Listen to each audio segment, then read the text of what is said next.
You ever have one of those days where you're standing in your driveway, minding your own business, and suddenly you realize you've been drafted into some bizarre neighborhood drama you never signed up for? That's exactly what happened to me the day my neighbor, well, more like my self-appointed overlord, decided that my motorcycle didn't belong to me anymore. No joke. She stood there at the edge of my driveway, chin tilted up like she was posing for a portrait, pointing at my Harley like it was the last piece of land on earth. And with all the confidence in the world, she told me, "This motorcycle is now community property." I thought she was messing with me, some kind of weird HOA humor. But then she said her son needed a vehicle, and apparently, my Harley had been elected as the neighborhood hand-me-down. That's when I realized this wasn't a joke. And when she called the cops later that day, it got even stranger. But let me back up a bit, because none of this would make sense if you didn't know the whole story. I'm Marcus Harlan, retired Army mechanic, 30 years in service, spent most of my life elbow-deep in engines. I thought when I moved out, here to Lakewood Estates, a quiet little subdivision outside of Savannah, Georgia, that I'd finally get the peace I'd been chasing. I picked this place because it had wide driveways, decent garages, neighbors who waved when you drove by. The kind of place where you could grow tomatoes, host a cookout on the 4th of July, and no one would bat an eye. All I wanted was a place where I could tinker on my bike on Saturday mornings, polish the chrome until the sun hit it just right, and maybe sit on the porch with a beer at night.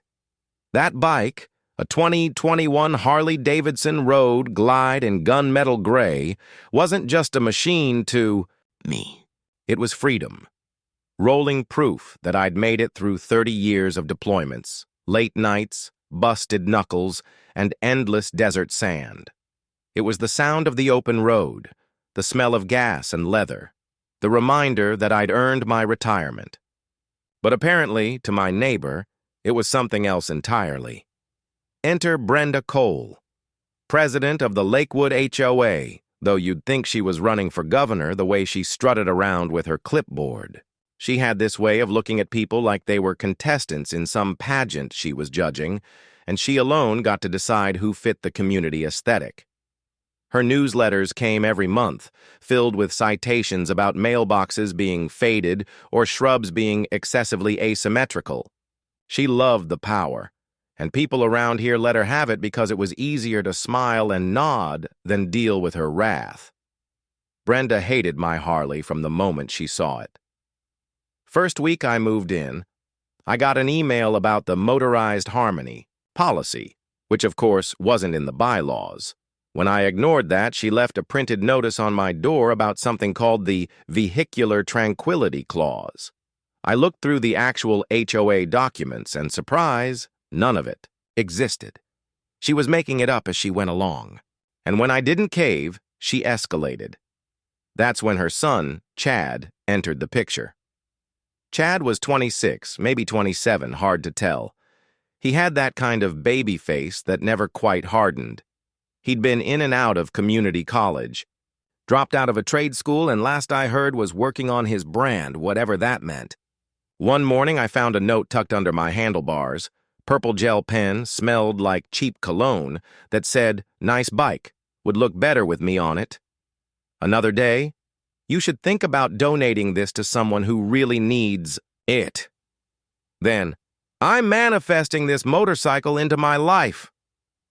Manifesting. I started noticing fingerprints on the chrome, boot scuffs on the leather seat. I could smell his damn body spray lingering in the air like he'd just been standing there admiring his future ride. That's when I got serious. I installed cameras, bought a lock strong enough to chain down a tank, even stuck a GPS tracker on the bike just in case, and I started keeping records the way the Army taught me, dates, times, photos, screenshots. I had a feeling I'd need them. Then came the Tuesday in September. The sun was beating down. I was out front, cleaning the mirrors. And here comes Brenda with 2 of her loyal board members in tow. She had a clipboard in her hand like it was a weapon, and Chad was shuffling behind her in flip-flops and a t-shirt that said Future CEO in glittery letters. I'll never forget that shirt. She didn't even say hello.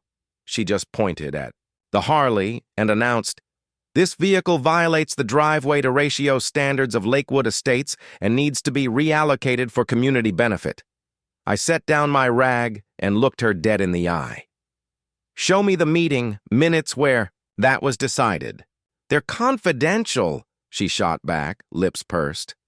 "That's funny," I said, "because I own this motorcycle, it's titled in my name, and there's nothing in the bylaws about ratio standards or reallocating vehicles." Her face went red, bright, blotchy red, and she accused me of being hostile and, get this, of vehicular intimidation.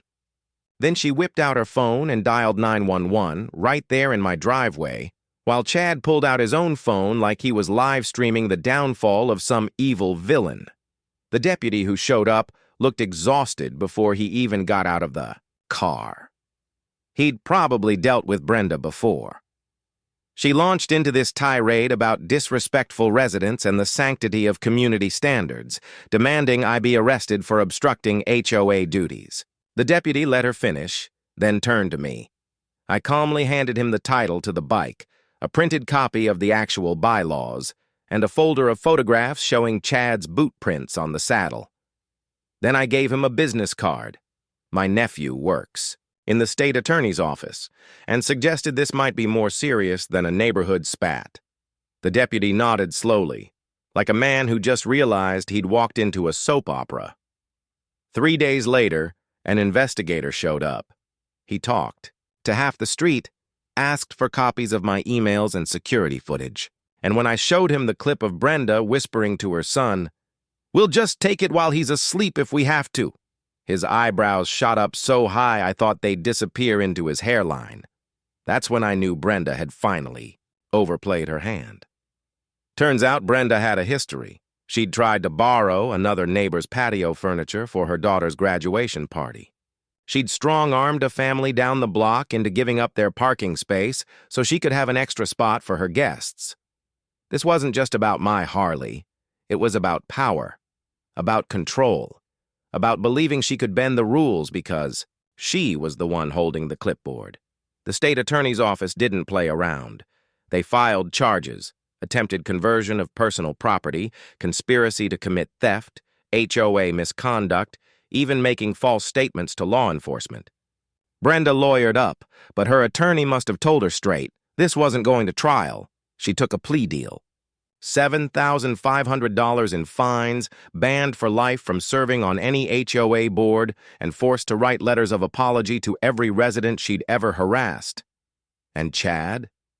He got slapped with 200 hours of community service. The judge, bless him, ordered 50 of those hours to be spent detailing vehicles at a local veterans charity. I couldn't help myself. I dropped off a couple cases of premium motorcycle cleaner just to make sure he'd have everything he needed.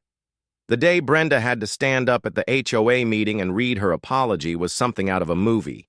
Her voice cracked as she admitted to abusing her position, to trying to claim property that wasn't hers, to lying to the police. When she got to the part about my Harley, she could barely get the words out. And in the back of the room there was Chad, slouched in his orange vest, staring at the floor like he wanted to melt right into it. When she finished, people actually applauded. The new HOA president had to quiet them down to restore order, but the damage was done. Brenda's face went from red to pale to green, and as soon as the meeting ended, she bolted out the door like a kid who'd just been caught stealing candy.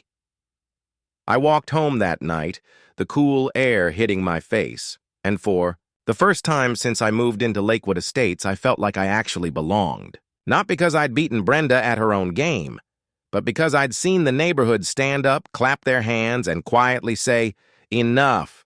Now here's the thing. Some folks told me I should have just let it go, that making waves with the HOA wasn't worth it. But others came up after the meeting, patted me on the back, and thanked me for finally standing up to her. I'm not sure where you stand. Maybe you think I went too far calling in the state attorney. Or maybe you think Brenda got off too easy. But I'll tell you this.